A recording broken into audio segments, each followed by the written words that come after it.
मुझे लगता है, यानी देखिए, हमें थोड़ा अध्ययन करना चाहिए। मुझे लगता है कि जो भी 3 तलाक के पक्ष में बातें करते हैं,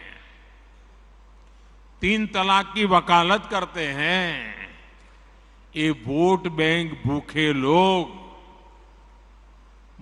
मुस्लिम बेटियों के साथ बहुत बड़ा अन्याय कर रहे हैं।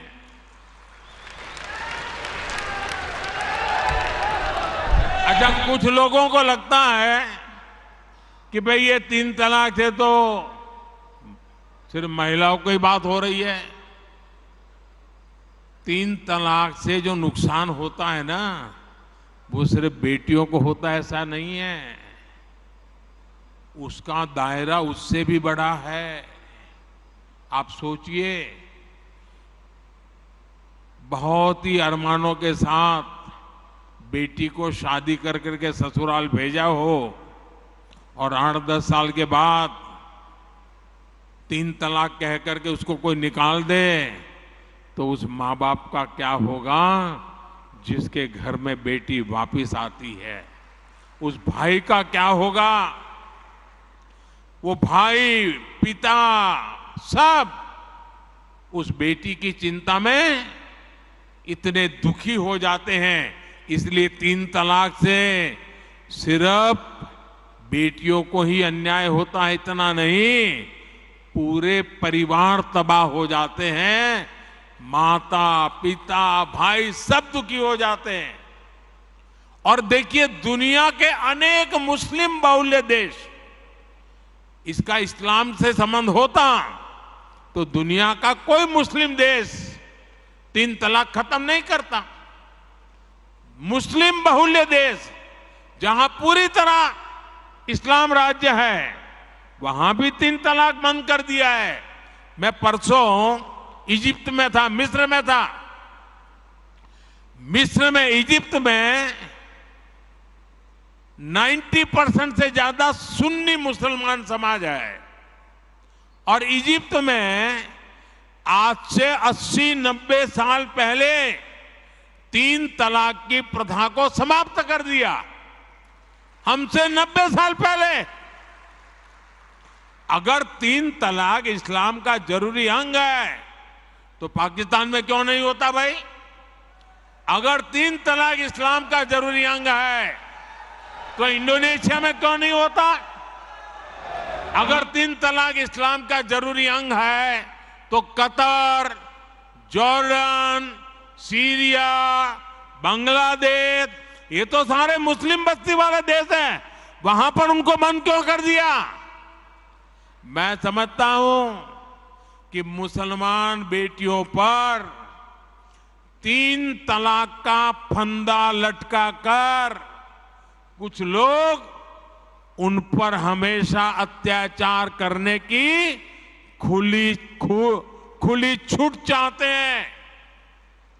यही लोग 3 तलाक का समर्थन भी करते हैं और मैं जानता हूं कि इसलिए ही मेरी मुस्लिम बहनें, बेटियां, मैं जब भी जहां जाता हूं वो भाजपा के साथ खड़ी रहती है, मोदी के साथ खड़ी रहती है। साथियों, भारत के मुसलमान भाई बहनों को भी ये समझना होगा कि कौन से राजनीतिक दल उन्हें भड़का करके उनका फायदा लेने के लिए उनको बर्बाद कर रहे हैं। आजकल हम देख रहे हैं कि यूनिफॉर्म सिविल कोड के नाम पर ऐसे लोगों को भड़काने का काम हो रहा है। आप मुझे बताइए, एक घर में परिवार के एक सदस्य के लिए एक कानून हो, परिवार के दूसरे सदस्य के लिए दूसरा कानून हो, तो क्या वो घर चल पाएगा? क्या कभी भी चल पाएगा क्या? फिर ऐसी दोहरी व्यवस्था से देश कैसे चल पाएगा? हमें याद रखना है कि भारत के संविधान में भी नागरिकों के समान अधिकार की बात कही गई है। साथियों, ये लोग हम पर आरोप लगाते हैं, लेकिन सच ये है कि यही लोग मुसलमान करते हैं। अगर ये मुसलमानों के सही मायने में हितैषी होते तो अधिकांश परिवार, मेरे मुस्लिम भाई बहन, शिक्षा में पीछे न रहते, रोजगार में पीछे न रहते, मुसीबत की जिंदगी जीने के लिए मजबूत नहीं रहते। और सुप्रीम कोर्ट ने बार बार कहा है, सुप्रीम कोर्ट डंडा मारती है, कह रही है कॉमन सिविल कोड लाओ, लेकिन ये वोट बैंक के भूखे लोग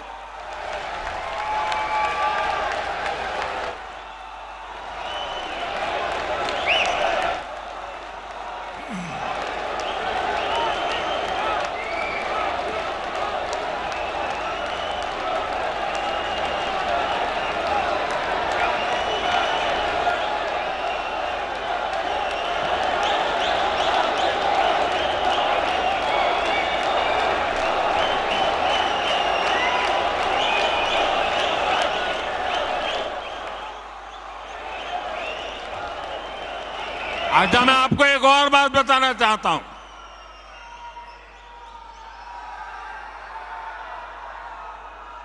अगर आप हमारे मुसलमान भाई बहनों की तरफ देखोगे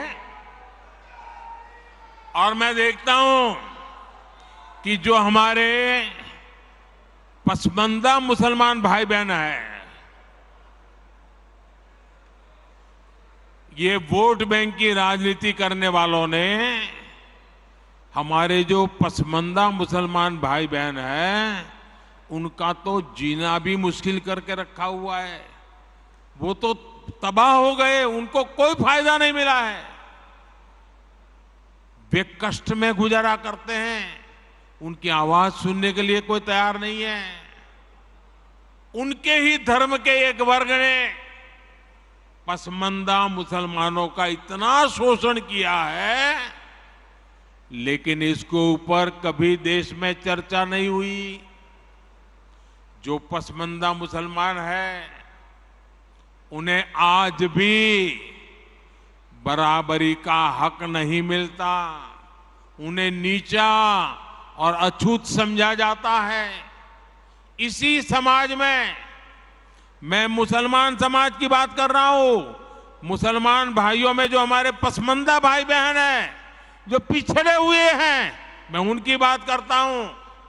पसमानदा मुसलमान मोची होते हैं, भिस्ती होते हैं, जोगी होते हैं, लाल बेंगी होते हैं, भटियारा होते हैं, मिरासी होते हैं, डफाली होते हैं, मुकेरी होते हैं, मदारी होते हैं, जुलाहा होते हैं, लंबाई होते हैं, बेदा होते हैं, बामणिया भी होते हैं, छिया होते हैं, लहरी होते हैं, हल्दर होते हैं, सिकदर होते हैं, कितनी ही जातियां।